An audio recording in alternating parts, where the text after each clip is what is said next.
Asena'nın Mutfağı kanalıma hoş geldiniz. Aslında kapaktaki karbonat resmine bakarak geldiğinize eminim.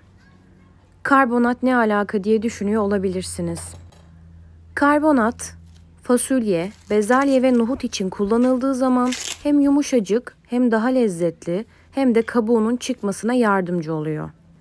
Mısırda kullandığımız zaman ise yine yumuşacık, lezzetini kat be kat arttıran bir madde haline geliyor. Mısırı haşlarken zaten lezzeti ortaya çıkacak ama biz gizli ve açığa çıkarılmamış lezzetin peşindeyiz. Bunun için süt ve karbonat kullanıyoruz. Tarifimi dün denedim ve bugün sizinle paylaşıyorum. Eğer istediğim kıvamı, istediğim lezzeti almasaydım kesinlikle sizlerle paylaşmazdım. Gönül rahatlığıyla deneyebilirsiniz. Tarifimin yapımına geçelim. Tarifim için ben 6 adet süt mısır kullandım. Mısırlarımın kabuklarını soydum ve tenceremin altına diziyorum.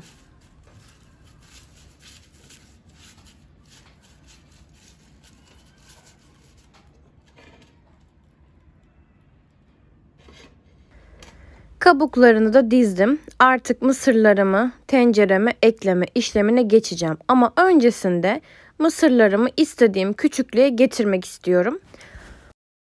Ben mısırlarımı küçük seviyorum. Çünkü çok çabuk soğuyorlar. O yüzden küçültüyorum. İsterseniz büyük bırakabilirsiniz. Bu arada mısırımız çok sert olduğu için kesme işlemi sırasında bizi çok zorlayacaktır. Hiç bu işleme girmeden 3'e bölebilirsiniz ya da 2'ye de bölebilirsiniz. Kesmek zorunda değilsiniz. Ben zaten burada 3'e böleceğim. Sonrasında da 2'ye bölerek devam edeceğim. Evet, sabrımın taştığını görüyorsunuz. Kesinlikle kesmeyin derim. Artık mısırlarımı çok şükür kesebildim. Şimdi tencereme ekliyorum. Diğer mısırlarımı da direkt ortadan böleceğim. Kesinlikle kesme işlemine girmeyeceğim. Eğer soğuma konusunda siz de benim gibi sabırsızsanız bu şekilde küçülterek pişirmenizi tavsiye ederim. Daha çabuk soğuyacağı için küçültmek çok daha mantıklı geliyor.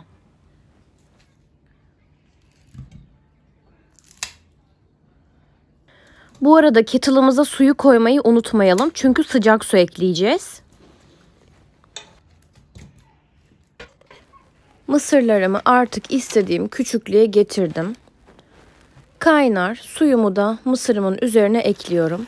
Benim kettle'ım 1 litrelik. 1 litre su 6 adet mısır için yeterli gelmedi. Tencerem geniş olduğu için.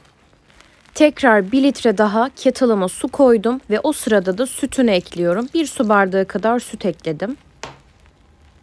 Ve tabi lezzetini ortaya çıkarması için karbonat desteğini de unutmayalım. 1 çay kaşığı kadar da karbonat ekliyorum. Mısırların özellikle üzerine gelecek şekilde eklemeyelim. Suyunu ekleyelim. Şekeri de yine üzerlerine gelmeyecek şekilde suyunu ekliyorum.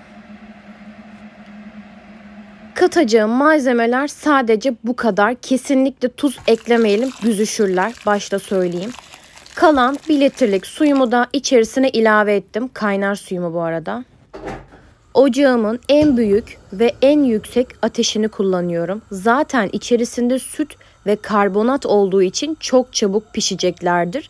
Benim düdüklü tencere olmadığı için 1 saate hazır hale geldiler.